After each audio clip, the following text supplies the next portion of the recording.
Welcome back. हम start करने लगे हैं अपना नेक्स्ट लेक्चर और हम अकाउंटिंग के कॉन्सेप्ट्स के बारे में बात कर रहे थे कि कुछ फंडामेंटल रूल्स हैं अकाउंटिंग के जिनको हमें पता होना चाहिए कि हमने ये अकाउंटिंग करते हुए फॉलो अप करने हैं।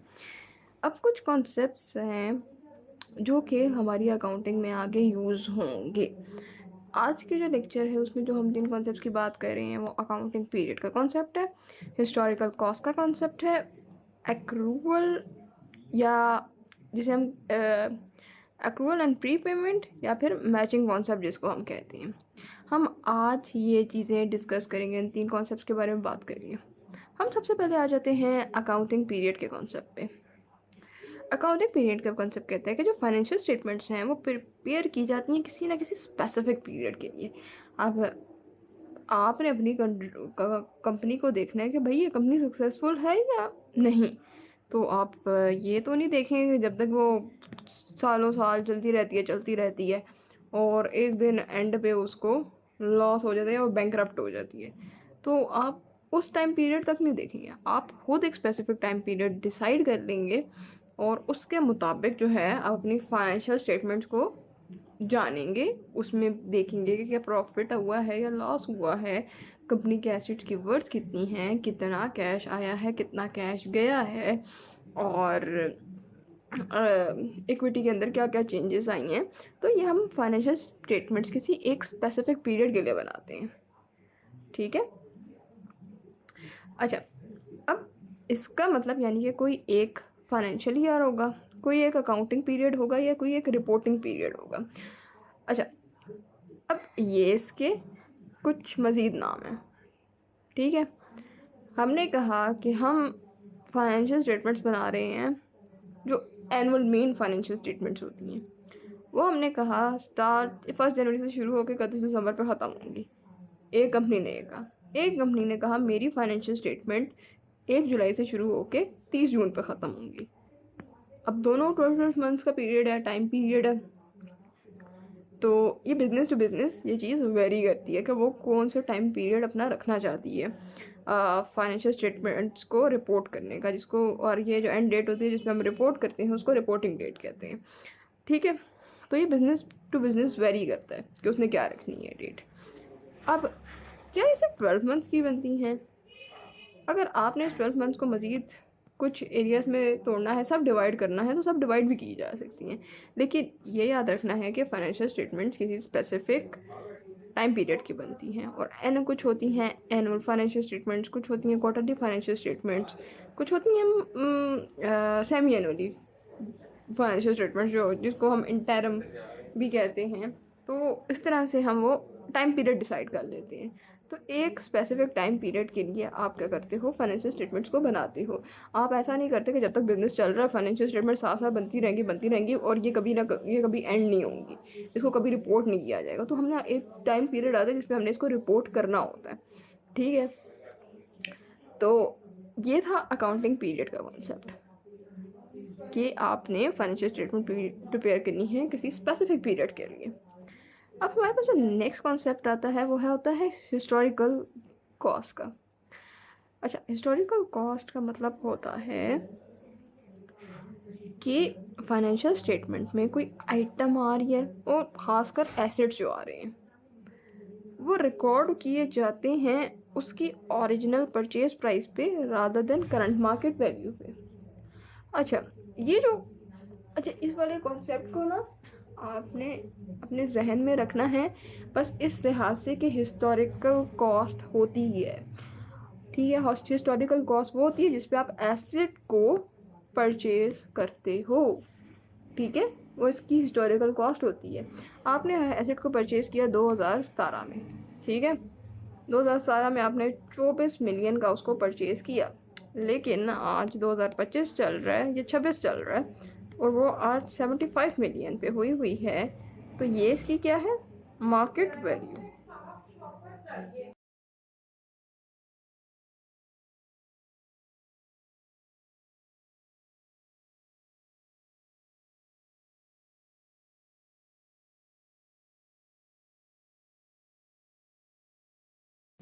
तो ये क्या थी, ये इसकी थी मार्केट वैल्यू। हमारे पास बस इतना याद रखना है कि एसेट रिकॉर्ड किस पे होता है, हिस्टोरिकल कॉस्ट पे। अब होता क्या है कि आगे जो है ना एसेट्स में जाके कई रूल्स यूज़ हो जाएंगे। एक होगा कॉस्ट मॉडल और एक होगा फेयर वैल्यू मॉडल, ठीक है। तो ये इस तरह से आगे जाके अलग अलग तरह के रूल्स यूज़ होंगे। कभी हम कॉस्ट मॉडल पे यूज़ कर रहे होंगे कुछ एसेट्स को, कुछ को फेयर वैल्यू मॉडल पे, तो ये वाली चीज़ एडवांस हो जाती है। फिलहाल इतना जहन में रखना है कि हिस्टोरिकल कॉस्ट वो होती है जिस पे आपने आइटम को ओरिजिनली परचेज किया हो। अब हम अपने नेक्स्ट कॉन्सेप्ट पे आते हैं जिसे हम कहते हैं एक्रूवल एंड प्री पेमेंट्स, या हम इसको मैचिंग कॉन्सेप्ट भी कहते हैं। ये कॉन्सेप्ट कहता है कि जो इनकम है और जो एक्सपेंसेस हैं ये आपने तब रिकॉर्ड कर लेने हैं जब इनकम अर्न हो, यानी आपका राइट बन गया है कि आपने इसके बदले कैश या कोई चीज़ रिसीव करनी है। और एक्सपेंसेस तब रिकॉर्ड करने हैं जब इनकर हो गए हों, ठीक है। यानी कि आपका राइट टू पे बन गया है, आपने वो चीज़ इस्तेमाल कर ली है, इनकर हो गया है वो चीज़। तो ये मैटर नहीं करता इसके बदले कैश लिया गया है या पे किया गया है, यानी कैश देना या लेना ज़रूरी नहीं है। अगर आपने क्या किया, आपने सर्विसेज दे दी, ठीक है, आपने सर्विसेज दे दी, लेकिन वो बंदा कहता है मैं आपको अगले मंथ पे करूँगा, तो आपने इनकम रिकॉर्ड कर देनी है, आपने अपना रेवेन्यू रिकॉर्ड कर देना है, चाहे आपको कैश मिले या ना मिले। इसको कहते हैं मैचिंग कॉन्सेप्ट, इसको कहते हैं एक्रूवल और प्री पेमेंट कॉन्सेप्ट के अंदर की चीज़ें फॉल करती हैं। अच्छा, ये एक्रूवल और प्री पेमेंट को हम मज़ीद डिटेल से पढ़ते हैं होता क्या। फ़िलहाल हम ये कह रहे हैं कि इनकम और एक्सपेंस जो है आपने तब रिकॉर्ड करना है जब वो अर्नड हो और या इनकर होगा, ठीक है। अब एक्रूवल बेस ऑफ अकाउंटिंग क्या चीज़, एक्रूवल बेस ऑफ अकाउंटिंग इसी चीज़ को फॉलो करती है। वो कहती है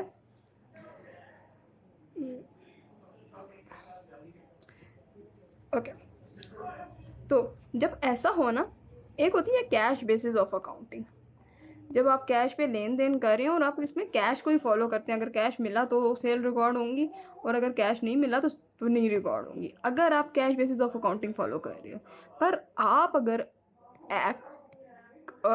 अगर accrual basis of accounting follow कर रहे हो तो इसमें आपने इस कॉन्सेप्ट को फॉलो करना है कि आपने इनकम और एक्सपेंसेस को तब रिकॉर्ड करना है जब वो अर्नड और इनकम हो गए हों, इर्रेस्पेक्टिव ऑफ कैश पे हुआ या रिसीव हुआ या नहीं, ठीक है। इसके बाद मैचिंग कॉन्सेप्ट इसी के अंदर फॉल करता है। अब मैचिंग कॉन्सेप्ट क्या कहता है, वो कहता है मैचिंग कॉन्सेप्ट जैसे कि revenue from sales and other income should be reported in the period when the income arises, which might not be the same as the period when the cash is received from customer or client. The cost of sale in statement of comprehensive income must be matched with the sales. Income and matching expense must be reported in the same financial period. In other words, when the revenue is recognized from sale, the cost must also be recognized in the similar accounting period. अब ये जो बात की गई है ना, ये matching concept को शो कर रही है, ठीक है। ये बात क्या की गई है, ये बात की गई है, हमने क्या किया, हमने ना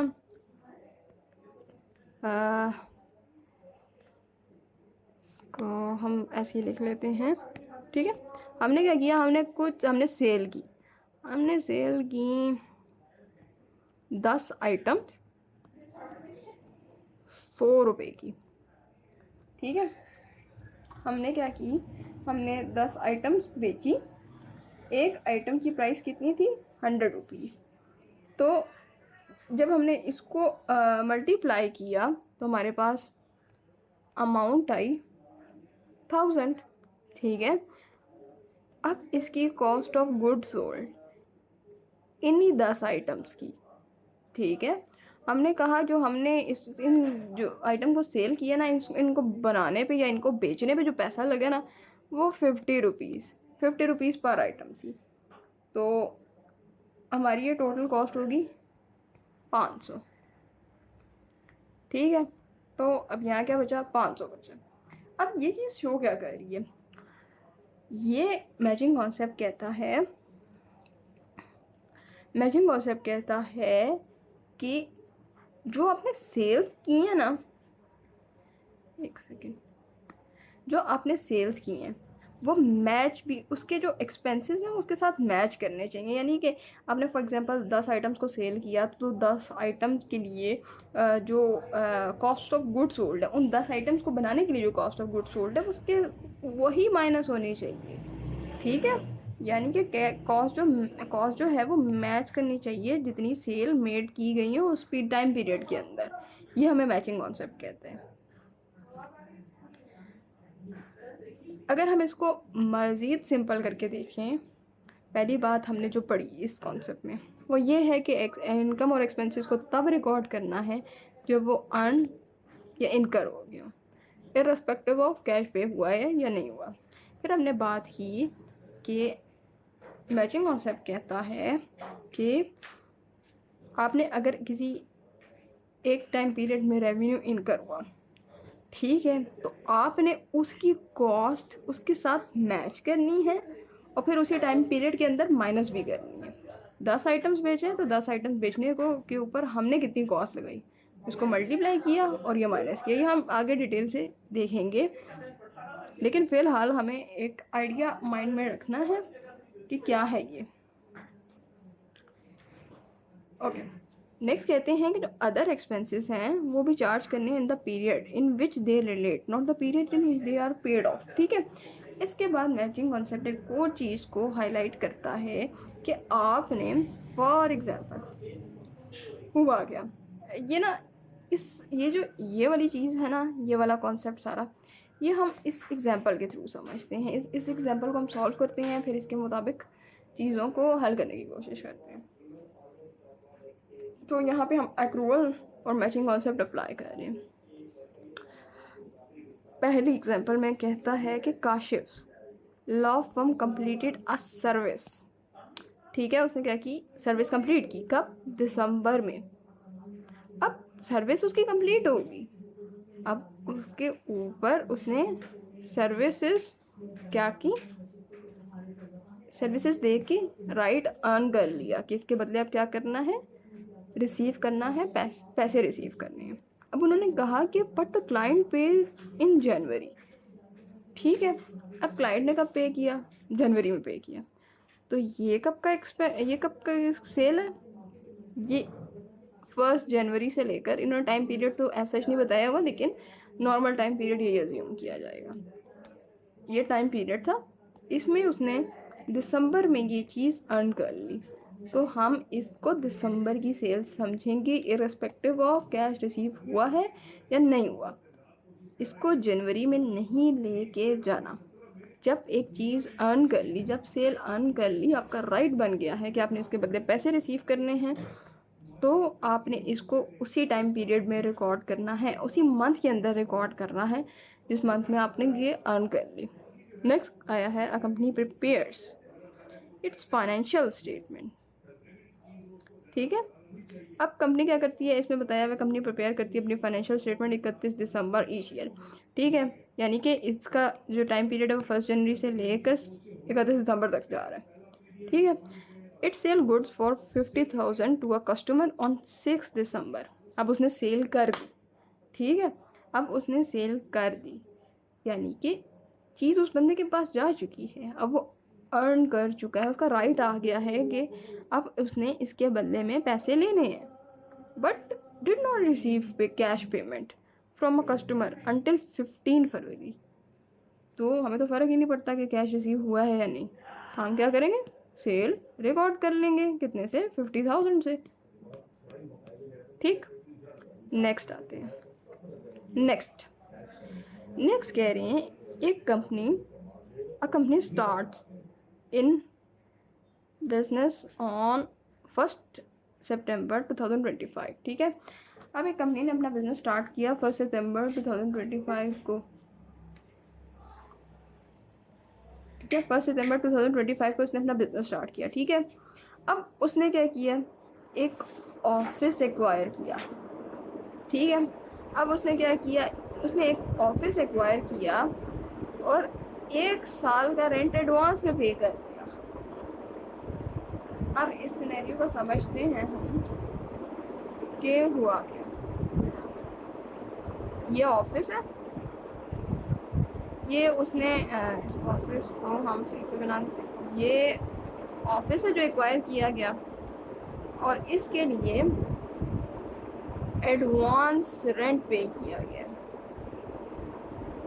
ठीक है। यानी कि अभी तक आप इसमें रहे नहीं हो, आपने इसके अंदर जो है ना इस चीज़ को इस्तेमाल नहीं किया, लेकिन आपने एडवांस में रेंट पे कर दिया, ठीक। अब वो कह रहे हैं जो आपका एनुअल रेंट है ना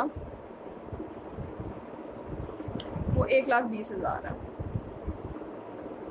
ठीक है। अब कंपनी प्रिपेयर कर रही है अपनी financial statement for the period ending on 31 दिसंबर, ठीक है। चलो हम इसको सही से समझते हैं हुआ क्या।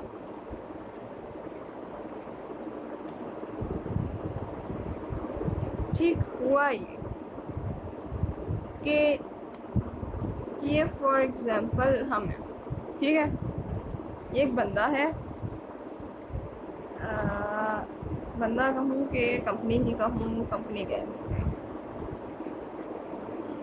ठीक है। फॉर एग्जांपल ये फ़िलहाल कंपनी सेलेक्ट कर लेते हैं, ये रही कंपनी हमारी, ये हमारी कंपनी है, ठीक है। अब हमारी कंपनी ने क्या किया, एक ऑफिस लिया,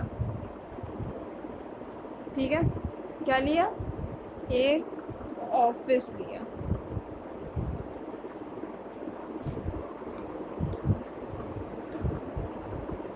ठीक है। ऑफिस लिया इसने, ठीक है, रेंट पे, इसलिए लिया रेंट पे लिया इसने। अब कंपनी का जो हमारी कंपनी जो टाइम जो अकाउंटिंग पीरियड है इसका वो 1 जनवरी से 31 दिसंबर तक है, ठीक है। लेकिन ये जो ऑफिस हमने लिया ये 1 सितंबर पे, ठीक, 1 सितंबर पे लिया। अब हमारी कंपनी 1 सितंबर पे लिया और इसने ना अगले साल, यानी कि ये वाला साल कौन सा था,